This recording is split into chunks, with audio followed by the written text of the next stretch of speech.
கலைஞருடைய ஆட்சியை பற்றி அடுக்கிக் கொண்டே போகலாம். அதை தொடர்ந்து அந்த சிப்காட் அந்த சிட்கோ அந்த ஐடி பார்க்கை 10 ஆண்டுகளாக பூட்டி வைத்திருந்தது அதிமுக ஆட்சி.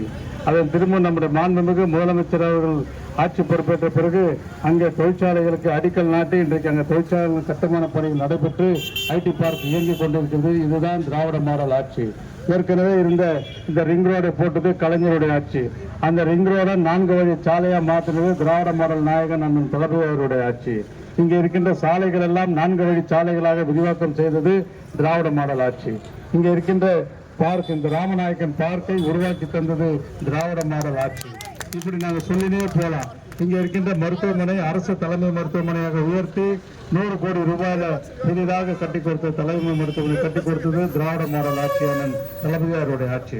இப்ப இருக்கின்ற பஸ் நிலையம் போக இனி புறநகர் பஸ் நிலையம் உருவாக்கி 50 கோடிக்கு கட்டி தருவது நம்முடைய திராவிட மாடல் ஆட்சி. அதே மாதிரி பாத்தீங்கன்னா நீண்ட நாள் கனவு, ஓசூர் மக்களுடைய நீண்ட நாள் கனவு, இந்த பகுதிக்கு தேவையான ஒரு திட்டம் பாதாள சாக்கடை திட்டம்.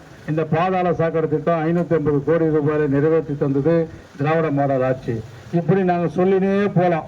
இந்த நாட்டு மக்களுக்கு தோழி விடுதி, இங்கே வருகின்ற பெண்கள், வேலைக்கு வருகின்ற பெண்களுக்கு வாடகை கொடுத்து கட்டுப்பாடாகாது, அவங்களாம் வாடகை 5000 6000 கொடுக்கணும்னு சொல்லி அந்த தோழி விடுதின்னு சொல்லி ஒரு விடுதியை கட்டி கொடுத்தது திராவிட மாடல் ஆட்சி. இப்படி எவ்வளவு சாதனைகள் நாங்கள் சொல்லலாம். நீங்கள் சொல்லுங்க பார்ப்போம். செஞ்சிருக்கோன்னு கொசூருக்கு இதெல்லாம் செஞ்சிருக்கோன்னு. அதே மாதிரி பெண்களுக்கு மகளிர் உரிமை தொகை கொடுத்தது திராவிட மாடல் ஆட்சி. பெண்கள் இலவசமாக பஸ் பயணம் செய்யலாம் என்பது திராவிட மாடல் ஆட்சி. கல்லூரியில் இருக்கின்ற கல்லூரிக்கு செல்கின்ற பெண்களுக்கு மாதம் 1000 ரூபாய், பையனானாலும் சரி பொண்ணானாலும் சரி, அரசு பள்ளியில் படித்து காலேஜுக்கு போறவங்களுக்கு மாதம் 1000 ரூபாய் தருவது திராவிட மாடல் ஆட்சி. 5ஆம் வகுப்பு வரை படிக்கின்ற பள்ளி குழந்தைகளுக்கு காலை சிற்றுண்டி உணவு தந்தது திராவிட மாடல் ஆட்சி. இன்றைக்கு அது 8ஆம் வகுப்பு வரை உயர்த்தி காட்டுறாங்க. இப்படி எங்களுடைய சாதனைகளை நாங்கள் பட்டியலிட்டே போகலாம். நீங்க சொல்வீங்க ஒண்ணு மிக்சி கொடுத்தோம், கிரைண்டர் கொடுத்தோம், ஃபேன் கொடுத்தோம். அந்த ஃபேன் மிக்சி கிரைண்டர் யார் வீட்டில் இருக்குன்னா இல்லை. தாய்மார்கள் அன்பு சகோதரிகளை அவங்களை பார்த்து கேட்கிறேன், யார் வீட்டாவது இருக்கா? இல்லை.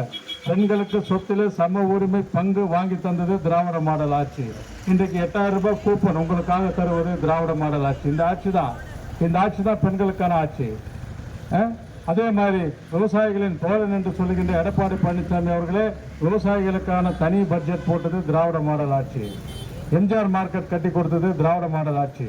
புதிய வணிக வளாகம் கட்டி கொடுத்தது திராவிட மாடல் ஆட்சி.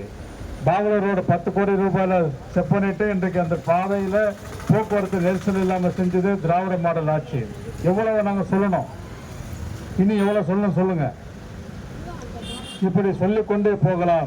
உங்களிடம் வாக்குகளை கேட்கின்ற உரிமையும் தகுதியும் இருக்கிறது என்று சொன்னால் அது திராவிட முன்னேற்ற கழகத்திற்கு தானே தவிர மற்ற எவனுக்கும் இல்லை என்று சொல்லிக்கொள்ள கடமைப்பட்டுள்ளேன். 2019 சட்டமன்ற உறுப்பினராகி என்னை வெற்றி பெற செய்தீர்கள். 2021 அண்ணன் வை பிரகாஷ் அவர்களை வெற்றி பெற செய்தீர்கள். 2023 நம்முடைய பாராளுமன்ற உறுப்பினர் அண்ணன் கோபிநாத்தை வெற்றி பெற செய்தீர்கள்.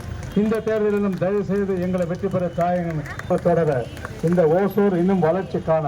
இப்ப கூட பாருங்க, பேரண்டப்பள்ளியிலிருந்து ஜூஜுவாடிக்கு உள்வட்ட சாலை 350 கோடி ரூபாயில போட போறாங்க. தலையில நம்மளுடைய இந்த சிக்னல்ல, ரயில்வே சிக்னல்ல நமக்கு இருக்கின்ற பிரச்சனை போக்குவரத்து நெரிசல். அந்த பாலமும் போட போறது திராவிட மாடல் ஆட்சி. இது என்னென்ன செய்ய போறாங்கன்னு சொல்றேன். மெட்ரோ திட்டம், அந்த மெட்ரோ திட்டம் ஒசூர் வர கொண்டு வர போவது திராவிட மாடல் ஆட்சி. அதே போல நம்முடைய நீண்ட நாள் கோரிக்கை ஜோலார்பேட்டையை கனெக்ட் பண்ண சென்னைக்கு ரயில்வே வேணுன்றது, அதையும் நம்ம முதலமைச்சர் தான் முன்னெடுத்து செய்ய போறாரு. இப்படி எண்ணற்ற திட்டங்களை தருகின்ற எங்களுக்கு, அதே மாதிரி இந்த பகுதியில் எங்க அக்கா இந்திராணி எங்களை தூங்கவே கூடாது, ஒரு சின்ன வேலை இருந்தாலும். ஏன் இன்றைக்கு சாலைகளை பாருங்கள், கால்வாய்களை பாருங்கள், தண்ணி பிரச்சனை இங்கே இருக்கா? ஏற்கனவே அந்த அக்கா நகர்மன்ற உறுப்பினராக இருக்கின்ற போது, நான் நகர்மன்ற தலைவராக இருக்கும்போது மேலே ஒரு சம்பு கட்டி கொடுத்தாங்க. அந்த சம்பில் தான் எல்லா தண்ணியும் இன்றைக்கி சீராக தண்ணி வந்துட்டு இருக்கு. தண்ணி பிரச்சனை இருக்கா? லைட் ஏதாவது எரியாமல் இருக்கா? குப்பை எடுக்காமல் இருக்காங்களா? சாலை வசதி இல்லாமல் இருக்கா? என்ன வசதி குறைவு சொல்லுங்க. எல்லா வசதிகளும் இந்த நாட்டு மக்களுக்கு, இந்த பகுதி மக்களுக்கு அடிப்படை தேவைகளை, அடிப்படை வசதிகளை செய்து தருவது எங்கள் கடமை என்று பணியாற்றுகின்றவர்கள் தான் திராவிட முன்னேற்ற கழகத்தினுடைய கூட்டணி தோழர்களானாலும் சரி, நாங்களானாலும் சரி. இப்படி எண்ணற்ற பணிகளை இந்த பகுதி மக்களுக்கு செய்து தருகின்றோம். அதனால் தான் உங்களிடம் வாக்குகள் கேட்க வருகின்ற. பொய்யை சொல்லி வரல. இதில் ஏதாவது ஒரு பொய் இருந்தால் சொல்லுங்கள். 16,000 பட்டாக்கள் இந்த பகுதியில் தந்தது திராவிட மாடல் ஆட்சி. எவ்வளோ நாள் கோரிக்கை இந்த நாட்டு மக்களுடைய. பெரியார் நகர்லாம் பட்டாவே கிடையாது. எத்தனை வருஷமா கோரிக்கை, 40 வருஷமா போராட்டம் அவங்க. ஆனால் யாருமே கேட்கல. முன்னேற்ற கழகம் வென்றது என்ற சாதனை படைக்க நீங்கள் அனைவரும் ஒன்று கூடுங்கள், உறுதி போடுங்கள் என்று சொல்லி நல்ல வாய்ப்பிற்கு நன்றி கூறி விடைபெறுகிறேன். நன்றி.